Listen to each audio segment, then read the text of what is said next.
Oh, yes. Motion hearing, right. Order for protection, approach.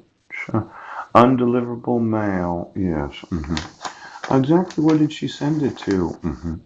You know, if I had gotten a letter from my wife that was a notice of a court hearing, yeah, I might have appeared in court. Oh, but it was undeliverable mail. And for every time it was undeliverable mail, yes, I didn't get the notice. See, that one rule is so very important. If the moving party motions the court and does not appear in court, yes, then her request is denied. If what? If the respondent is there, for sure it's denied. If she's not there, it is denied and stricken. If neither party is there, it's stricken. Now, back in 2013, yes, 5 years ago. Oh, now this motion hearing, yes, on 8/30 of 2013, yeah, where the police department called me, the sheriff's department in Sequim, Washington, and then you did not serve me for 8 September, October, 9 weeks after having a court hearing. That's not on or before the next judicial day. And then you reissue this. Now, you say I don't have right to have notice of court hearings where you're going to reissue a temporary protection order? Yes. But there was no attempt of service. I could have been there and she might have missed that court hearing. Yes. Then her request would have been denied. It doesn't have to be a permanent court hearing, does it? Now, you reissued it for 40 days later. The RCW say for 14 days. Yes. There were two attempts of service, and it looks to me like neither one of us was served. Now, it's a very important rule, Judge. What jurisdiction do you need to remove a court order that should have been stricken from the docket on the day that neither party was in court? Now, we can go back through the June. Oh, June 1st. Is a Monday. Now, how is it possible that June 1st was the motion hearing? Why wasn't it a Friday? Ouch. June 5th. Oh, let's look at the Clallam County court rules. Somebody decided to have a court hearing on the 1st. Yes. Then they had it on the 12th. 11 days later. Yes. And then on the 12th, they had it on the, oh, I'm in the wrong month. No, I'm not. It's in the month of June. Oh. How did you have it on June 1st of 2015 on a Monday? Yes. 93 days before the expiration of the other one? Yes. Because it was illegal what you did. You should have waited till the 5th. Then it would have been within the 90 days of expiration.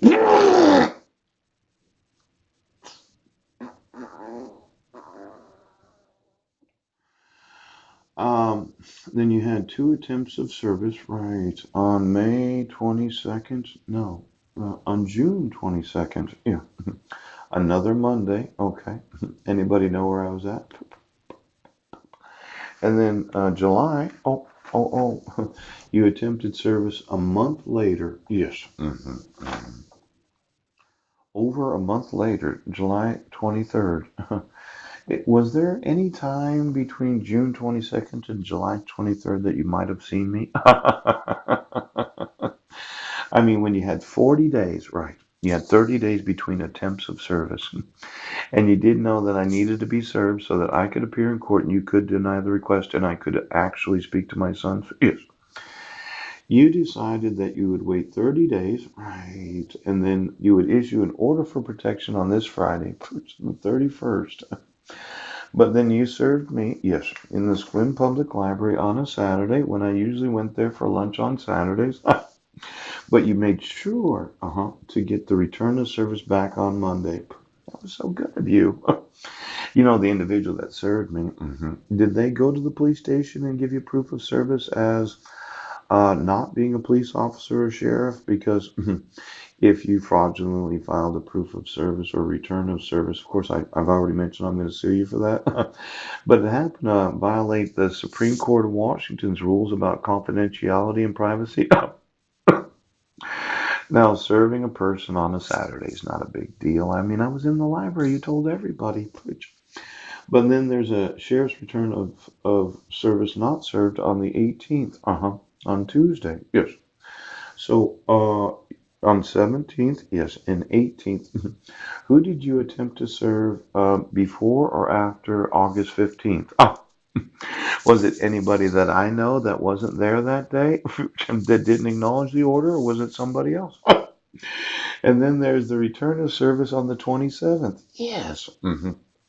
Exactly who did you serve after you had served me? Because you served me on the 15th, and that's, well, 1, 7, well, 7, 8, 9, 10, 11, 12 days later, you, what,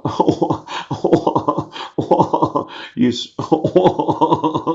exactly, what the fuck did you do?